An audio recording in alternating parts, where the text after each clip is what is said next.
From the California State Senate, this is Senate Spotlight.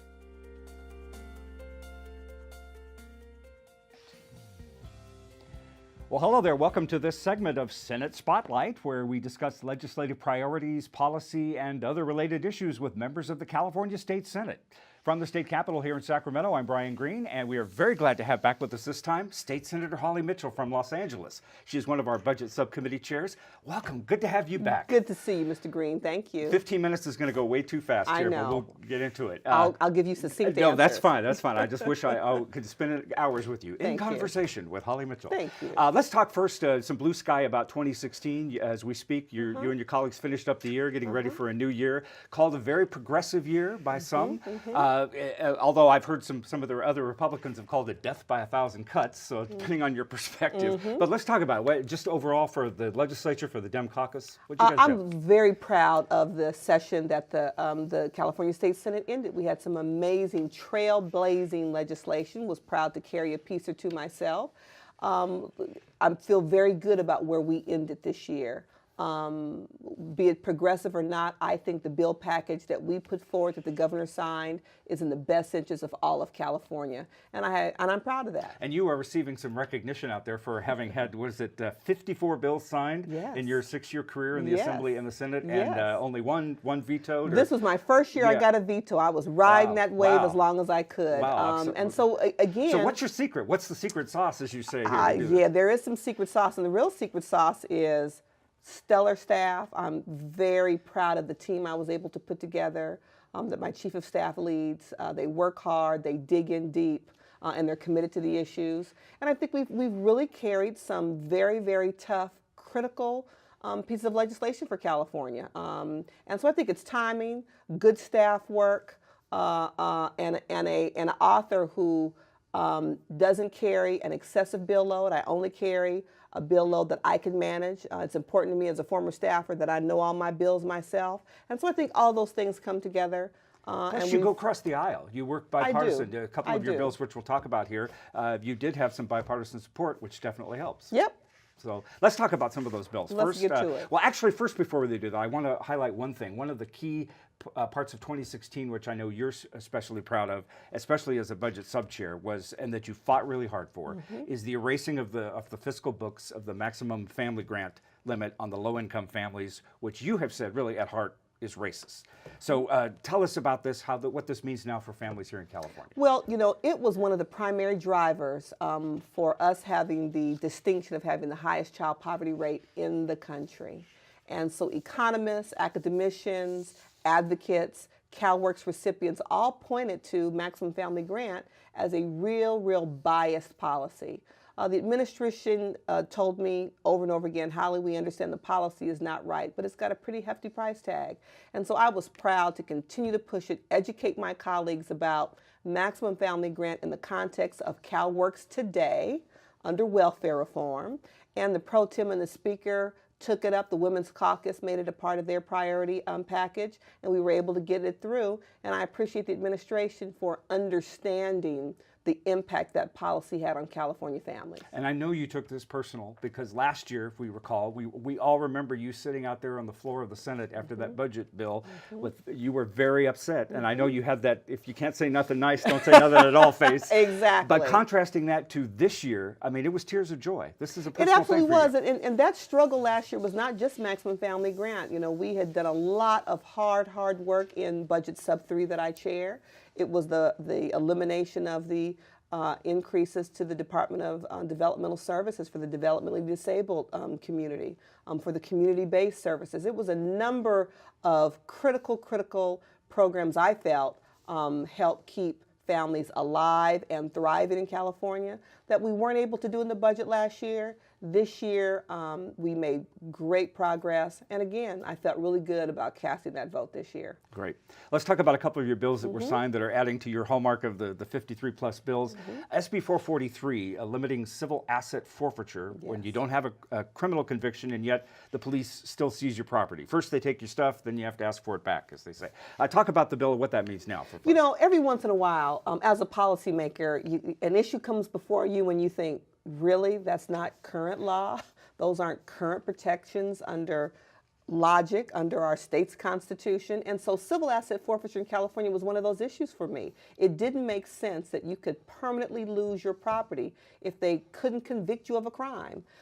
It took 2 long, hard-fought years. We worked collaboratively with law enforcement, and we're able to come up with a compromise that enabled us to get the votes out of the assembly floor. And so it's now the law, and I'm thrilled about that. Well, I know the first time law enforcement tabled it, and one of their concerns was that it stymies them from going after like large drug cartels with lots of money. You had said, really, we're not talking about that. This is small change. And we were able to work with my colleagues in the assembly to educate them about the reality of California, that this bill and the way it was drafted was not going to stop them from going after and seizing Miami Vice-like speedboats. That was not what was happening in general in California. The average seizure was under $8,000. So we were protecting everyday Californians like you and me.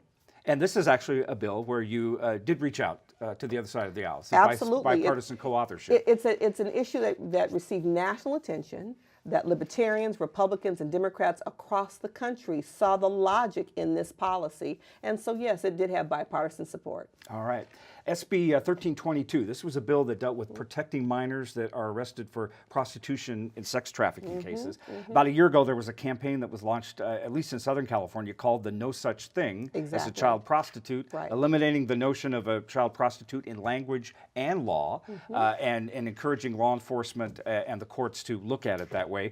You've put that policy into state law, signed. What does that mean? We eliminated that concept not only in language and in law, but also in the programmatic structure in terms of how we provide support to these kids. We didn't want them to go the juvenile justice track. They're victims, not criminals. We wanted to redirect all of the resources, which we've done through the CSEC funding in the budget the last couple of years, to the tune of about $19 million, competitive bid process for counties across the state, to create child welfare services-oriented support programs to support these victims of sex trafficking.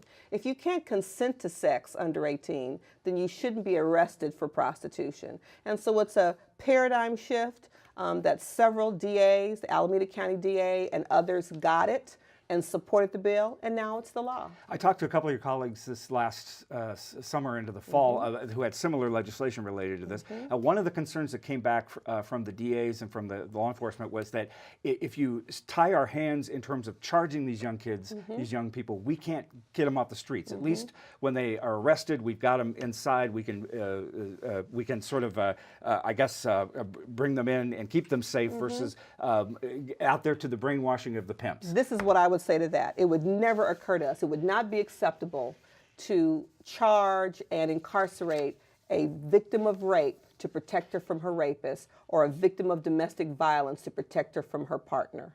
It's just not logical. We didn't tie their hands. Under the current Welfare and Institutions Code, law enforcement has the opportunity to take into custody any child that they find in an unsafe, inappropriate environment. That's current law. So they can still take them into their custody and then direct them to a safe harbor. You can't charge them and take them to juvenile hall. They can't take them to remove them from that dangerous situation, but it's just ultimately they can't be charged with a crime. They have to be supported because they're victims. And I guess public perception even has changed as the laws change, even quicker than I think a lot of people thought. I even read Associated Press in their style book. The reporters, the writers are asked not to call them child prostitutes anymore in their stories. And that, you know, I lived through that kind of transition around domestic violence, around rape, where we stopped looking at the victim as having contributed to their victimization. And so it is important that the media and all of us begin to change our attitude about what these young men and young women go through. Changing our language is a critical component to that kind of cultural shift.